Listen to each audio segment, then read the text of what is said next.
el Colegio Mexicano de Ortopedia, en su 75 aniversario, presenta su segundo Congreso Virtual 2021. El doctor Cristian Emilio Aguilar Barbosa es egresado de la licenciatura de Medicina en la Universidad Autónoma de Nayarit.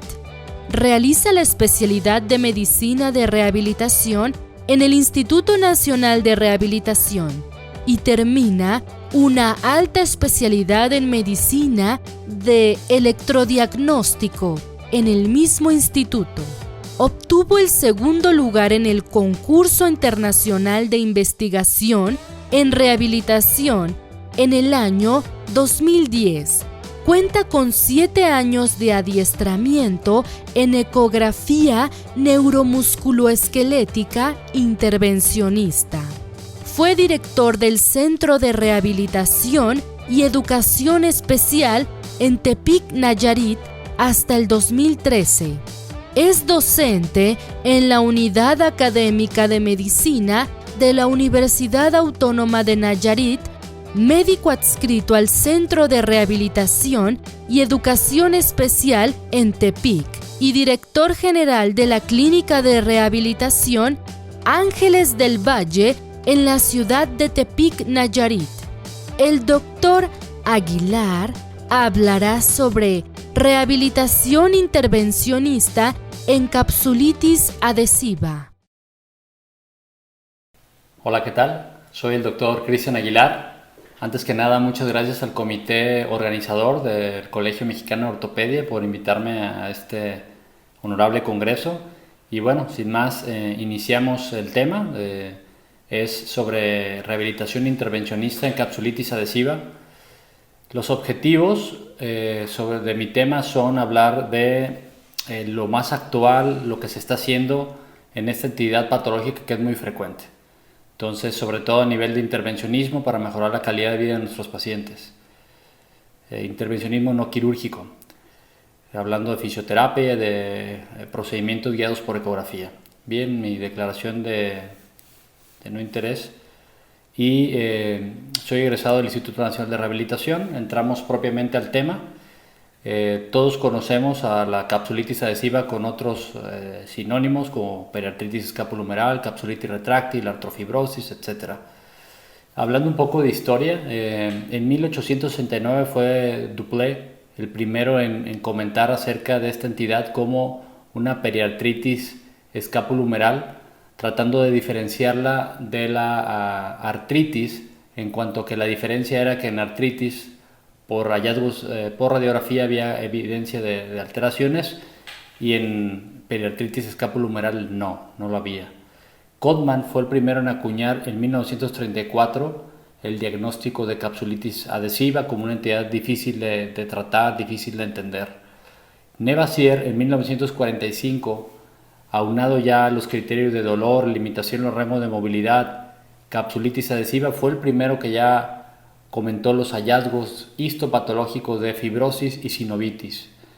Y la Asociación Americana de Hombro y Codo en el 2017 comenta todos estos hallazgos y le agrega que es una entidad difícil de tratar, sobre todo porque va a haber una restricción importante y una merma en los rangos de movilidad activos como pasivos y que va a mermar la calidad de vida. En la epidemiología, pues sabemos que esto es muy frecuente, del 2 al 5% de la población en general, del 20 al 30% son diabéticos, las mujeres son las más afectadas, sobre todo entre los 40 y 60 años de edad, y puede haber una afectación bilateral, sobre todo en varones diabéticos. ¿Cómo inicia el cuadro? Bueno, alguna vez siempre los pacientes nos lo han narrado. Empieza con dolor, sobre todo de predominio nocturno, al momento que el paciente se acuesta sobre el lado afectado, pero luego se empieza a agregar la limitación en los rangos de movilidad, que al principio los rangos son completos pero con dolor, y conforme va pasando el tiempo el paciente, los rangos cada vez se van restringiendo más en la movilidad, al grado que lo lleva ya a una discapacidad funcional en el movimiento. Entonces, dolor más limitación en rango de movilidad nos va a llevar a una limitación o una merma en la calidad de vida. los factores los podemos dividir en desencadenantes primarios y desencadenantes secundarios. Los desencadenantes primarios, actualmente las revisiones más actuales se ha visto que son los más frecuentes. Sin embargo, en desencadenantes secundarios vamos a tener patologías traumáticas, patologías de ruptura de manguito rotador, patología tumoral, patología cardíaca, y obviamente las alteraciones metabólicas como hipotiroidismo y principalmente la diabetes como el factor desencadenante principal. En las revisiones que hemos estado haciendo, normalmente la literatura se menciona que es autolimitado, en los estadios se dice que es autolimitado. Sin embargo, en los estudios más recientes se ha visto que hasta un 40% de estos pacientes va a durar la patología de 3 a 7 años, y si escudriñamos un poco más en la literatura vemos que hasta un 15 a un 40%, que no es nada bajo el porcentaje, esta patología va a ser permanente y los va a llevar a una discapacidad funcional.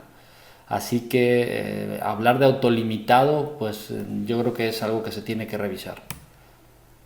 Hablando ya en cuanto a la fisiopatología, aquí la entidad fisiopatológica es una afectación en cuanto a la degeneración con la regeneración de la matriz extracelular a nivel del remodelado.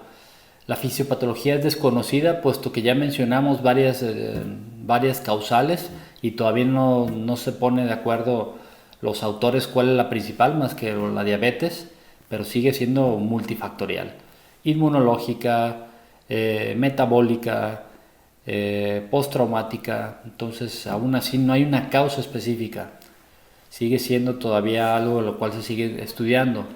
Lo que sí se ha visto en hallazgos histológicos o histopatológicos es una clara inflamación, una sinovitis con una fibrosis. Sobre todo el paciente se queja de dolor en la parte anterior por la afectación de la cápsula articular anterior.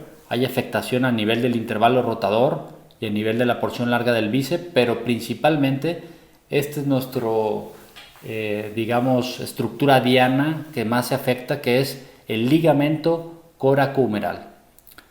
En estudios de histopatología, como lo comento, se ha visto que hay hallazgos muy similares a la enfermedad de Dupuytren.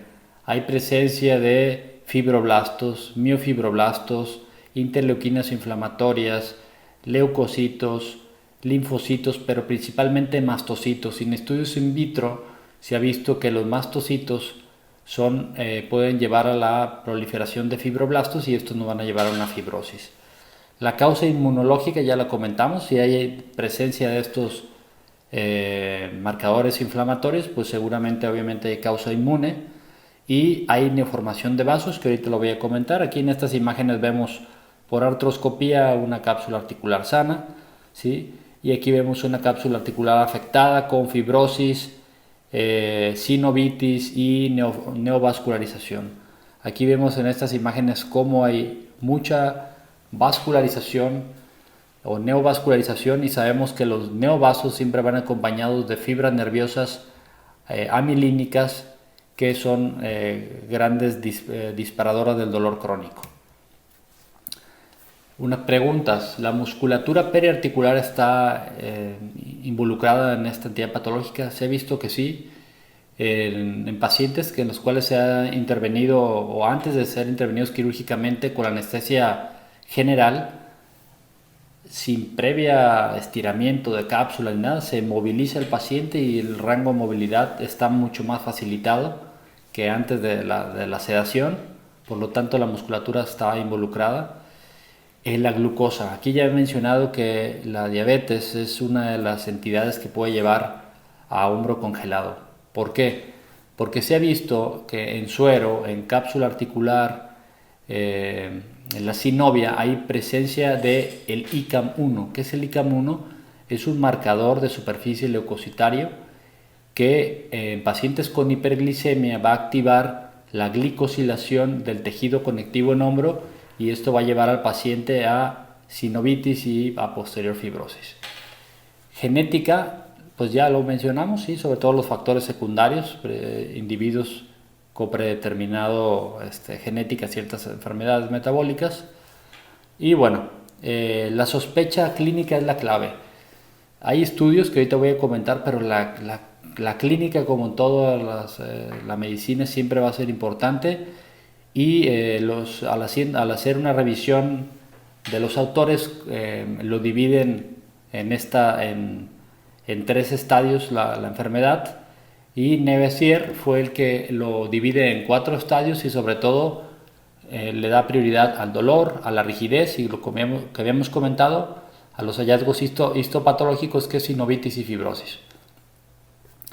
Y aquí vemos abajo otro cuadro en el cual los rangos de movilidad son los más importantes. Hay varios criterios clínicos, pero el rango de movilidad que tiene más sensibilidad y especificidad en el diagnóstico clínico es la restricción de la abducción y la rotación externa principalmente.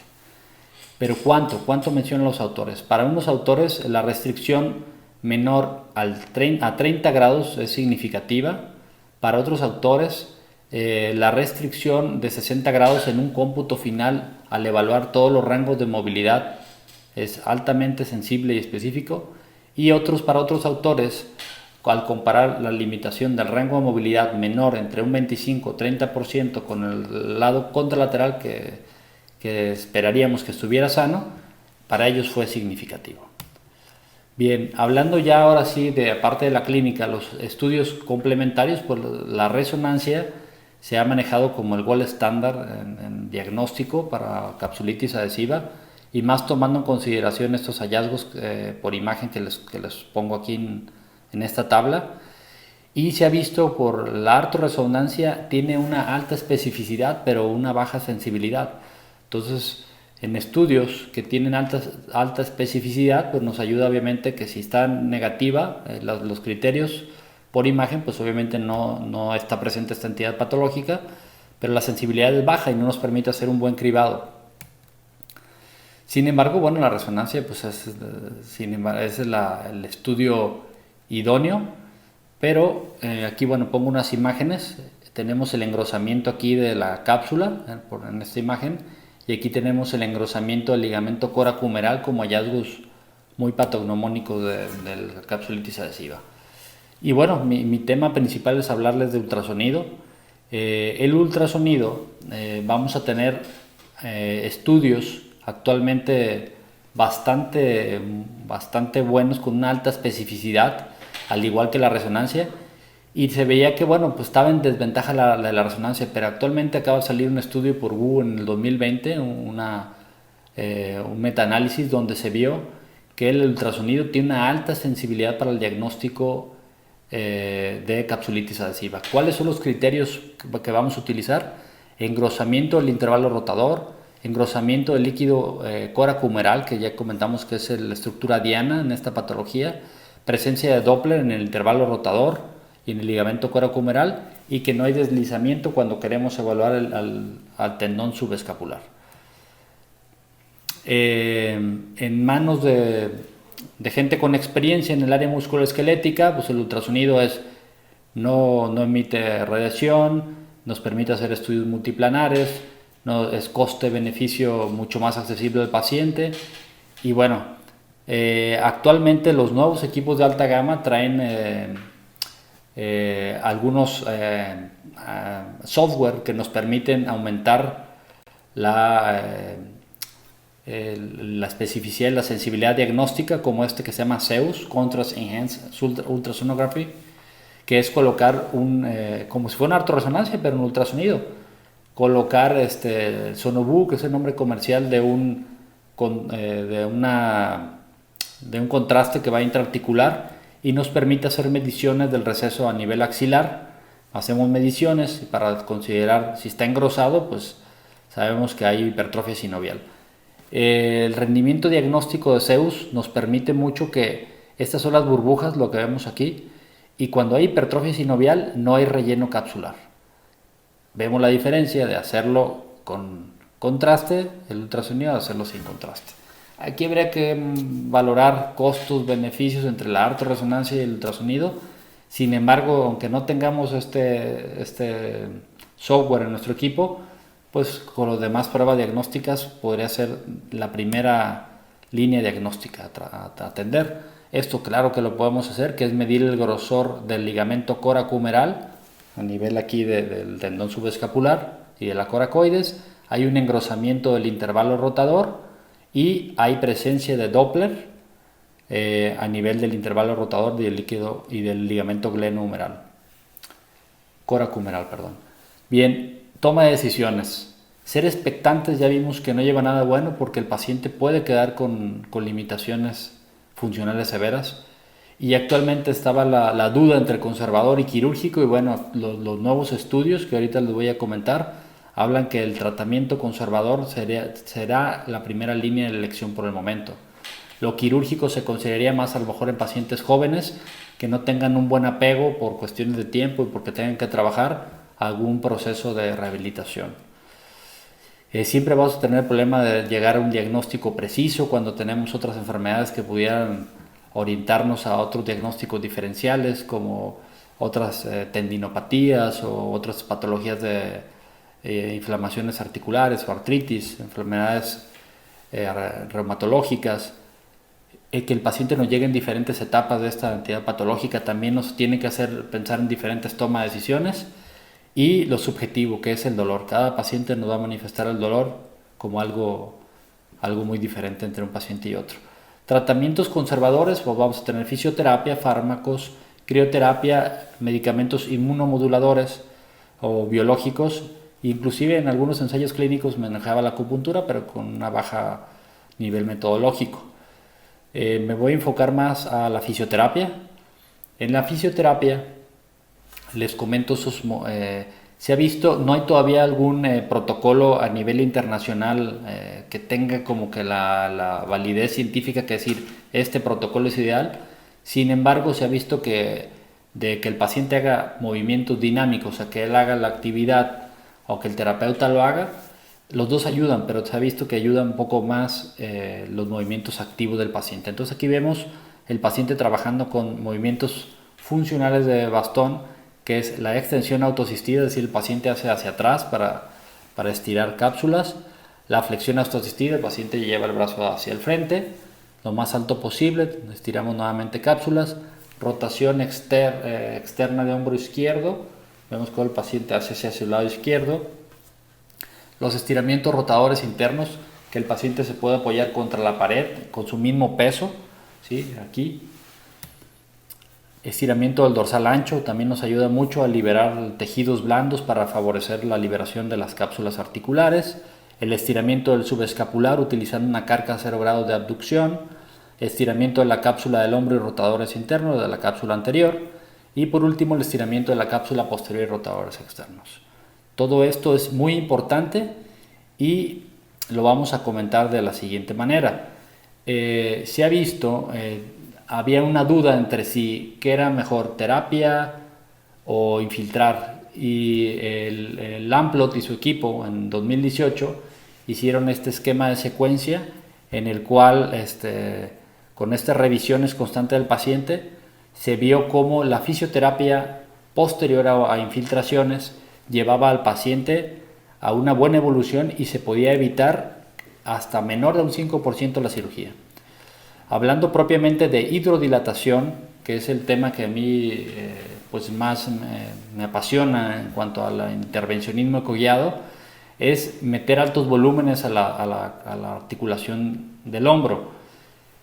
¿Qué es lo que colocamos dentro de esa articulación? Colocamos un anestésico local, colocamos un esteroide y suero salino. Anestésico local, yo lo personal utilizo ropivacaína, me ha dado muy buenos resultados y es un anestésico, pues, digamos, con menores riesgos cardiovasculares. En cuanto a esteroide, pues la literatura lo menciona, el ideal es el acetato de triamcinolona, sin embargo en México es difícil conseguirlo. En lo personal yo utilizo metilprednisolona con buenos resultados, pero sí hay que cuidar mucho en pacientes si son obviamente diabéticos, pues que tengan un buen control glicémico, y inclusive pido sus hemoglobinas glicosiladas para ver cómo ha estado su estado metabólico. y sueros fisiológico, volumen. ¿Qué tanto volumen utilizamos? Volúmenes que van, la literatura menciona de 20 a 90 mililitros. Podemos quedarnos con un medio de 50 mililitros. Hablamos nuevamente en mi experiencia, yo utilizo de 30 a 50, pero a veces la cápsula es tan difícil, ahí está tan cerrada que no me permite introducir a veces hasta 20, 30 mililitros. Y sin embargo es suficiente para tener cambios clínicos. Complicaciones son bajas, menos de un 15%. Y la eficacia, aquí es donde entramos un poquito a discusión. Cochrane en una revisión decía que era lo mismo hacer una hidrodilatación que hacer una infiltración intraarticular con un corticoide. Después vino una revisión sistemática en la cual decía, no, lo ideal es hacer los dos, hidrodilatación y aparte ponle su corticoide. Después vino un metaanálisis del 2017 donde dice, no, es mejor la hidrodilatación, hasta que viene Saltychev en el 2018 y su grupo de colaboradores y dicen, no hay necesidad de estar discutiendo qué es mejor. La hidrodilatación tiene muy buenos resultados, tiene complicaciones muy bajas y sobre todo si analizamos con la cirugía, pues la hidrodilatación sería lo ideal previo a un evento quirúrgico, porque está dando buenos resultados y las complicaciones son bajas. Un costo de beneficio, insisto, pues es también menor costo. Siempre voy a hablar un poquito más adelante. Aunado a la hidrodilatación, yo hago bloqueos de nervios para que el paciente permita hacer con más comodidad las movilizaciones en la fisioterapia. Bloqueo el nervio supraescapular haciendo una neuromodulación nerviosa del dolor y hago un bloqueo del nervio axilar en un abordaje anterior. ¿Por qué el supraescapular? Porque el nervio supraescapular inerva aproximadamente el 70% del hombro. En resumen, ¿qué es la capsulitis adhesiva, hombro congelado, artrofibrosis? Todos los términos que ya mencionamos sigue siendo una causa desconocida, la fisiopatología es muy variada, las causas siguen siendo multifactoriales, es más frecuente en diabéticos, en mujeres maduras de entre 40 y 60 años, está caracterizado por dolor y restricción de los rangos de movilidad, sobre todo la abducción y la rotación externa. El diagnóstico sigue siendo clínico, pero la imagen nos va a ayudar. La resonancia nos ayuda, pero sobre todo el ultrasonido sigue siendo algo de importancia. Tratamiento conservador de elección, ese va a ser el número 1, pero múltiples opciones y evidencia sigue siendo todavía cuestionable. Casos clínicos. Voy a mencionarle un caso clínico de lo que más me toca con frecuencia atender, que es esta paciente. Vamos a ver si se escucha lo que yo les comento aquí. Es una femenina de 72 años, posoperada de un manguito rotador, de una plastía supraespinoso, aproximadamente 2 meses. Se dejó con inmovilización y evoluciona a un hombro congelado. Ahí vamos a ver los rangos de movilidad. Ahí vemos. Ok. Hay mucho dolor, la flexión está limitada y vamos a ver la rotación externa. Vemos ahí, ven la rotación interna con aducción también está muy limitada. Okay, ahora vamos a ver el bloqueo analgésico del nervio supraescapular, que es un bloqueo de nervio que yo hago con frecuencia, es lo primero que hago.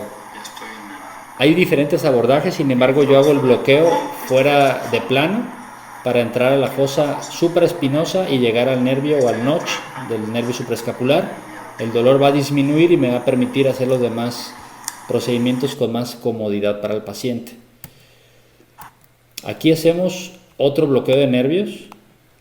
Aquí todavía falta publicación, pero me ha dado grandísimos resultados hacer una infiltración a nivel anterior del hombro, del nervio axilar, y aparte aprovecho y hago diferentes movimientos. Ahorita vamos a ver ahí la aguja. Primero entro y coloco un medicamento sobre el tendón subescapular. Ese líquido se va por atrás del tendón y baña el cordón posterior que va a llegar al nervio subescapular superior, al nervio toracodorsal, al nervio subescapular inferior, que muchas veces no los consideramos en dolor de hombro, y obviamente el nervio axilar, ¿no?, que sale del cordón posterior. Y ahí redirijo y coloco sobre el ligamento coracumeral, que va pegado a la coracoides en su origen, y al final me redirijo y me voy hacia la cápsula o el receso articular y me sirve como una hidrodilatación en la parte anterior. Posterior hago una hidrodilatación en la parte posterior, ¿sí? Que es la que más se menciona en la literatura. Es muy importante la colocación del paciente de frente a mí, como que estuviera rezando, y yo voy haciendo una colocación ahí del líquido. A veces es complicado puesto que el receso está muy cerrado, ¿sí? Y entonces tengo que hacer un poco una maniobra en el cual tengo que curvar la aguja para poderla introducir en la cápsula, y ahí vemos el Doppler como el líquido está entrando dentro de la cápsula. Entonces eso es muy importante, la hidrodilatación. Coloco yo, insisto, de 25 a 50 mililitros. Ahí vemos ahí el líquido. Ven cómo se ve un poquito curvada la aguja ahí, no siempre, pero en pacientes que vienen ya muy complicados, en estadios muy avanzados, tengo que hacerlo. Tengo que hacer esa pequeña maniobra de curvar la aguja. Y por último, el otro procedimiento que hago es la hidrodilatación también anterior, y la literatura lo menciona en que hay que meternos a nivel de la polea bicipital, que es, me coloco por ultrasonido en la escotadura bicipital, voy subiendo, llego a la escotadura a nivel del intervalo rotador, donde se ve la polea bicipital, y voy a entrar arriba del tendón del bíceps y por abajo del ligamento coracohumeral. Y eso me va a permitir que el líquido se vaya dentro de la cápsula articular. Todo ese líquido va por dentro hacia la cápsula. Estoy arriba del tendón del bíceps. Hemos terminado de pasar los 10 mililitros. Aquí está el tendón del bíceps. Vemos aquí cómo entró el líquido. Cuesta mucho trabajo, cuando hay fibrosis se siente la resistencia. Sin embargo, lo que pueda entrar del líquido del paciente le va a ayudar mucho, porque vamos a bañar el ligamento coracohumeral y la polea bicipital y todos los tendones, la bursa inclusive ahí mismo. Puedo salir y puedo redirigir y aplicar dentro de la bursa, que también va a ayudar. Esta es la evolución posterior o final. Posterior al procedimiento, bloqueo nervio supraescapular, bloqueo nervio axilar o rodaje anterior y hidrodilatación a nivel del proceso axilar. Levante su brazo.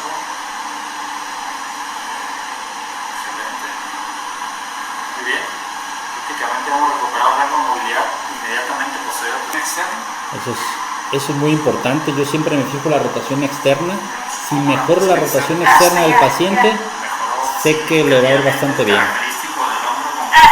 sí. Okay. Parece un poco dolorosa. Rotación externa en posición neutra también ha mejorado muchísimo. Entonces aprovecho que... Es importante siempre trabajar el ligamento coracohumeral. Es clave trabajar el ligamento coracohumeral. Ahí reviso a la paciente, ya la revisé en decúbito supino, ahora la reviso en bipedestación. Y con eso estamos ya a punto de terminar. Vamos a revisar y vamos. Yo le voy a asistir un poco, todavía le falta fuerza. Recordemos que está posoperada de una plastilla del tendón supraespinoso. Usted puede, pero sola no puedo tanto.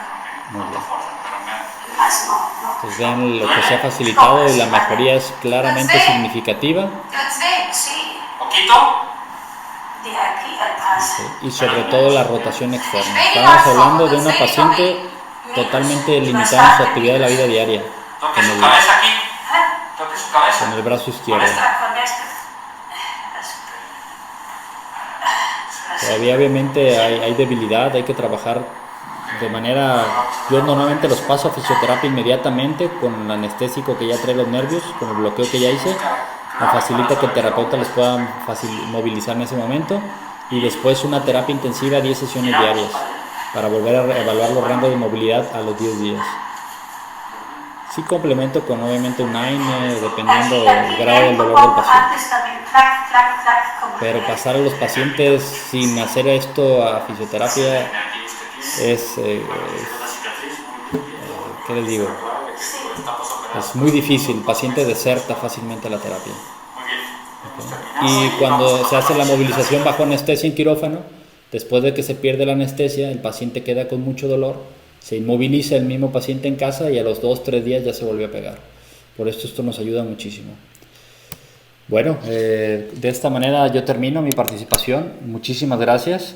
Yo soy el doctor Cristian Aguilar, estoy en Tepic, Nayarit. Estas son mis redes sociales y con mucho gusto puedo estar en contacto con ustedes. Y muchas gracias. Saludos.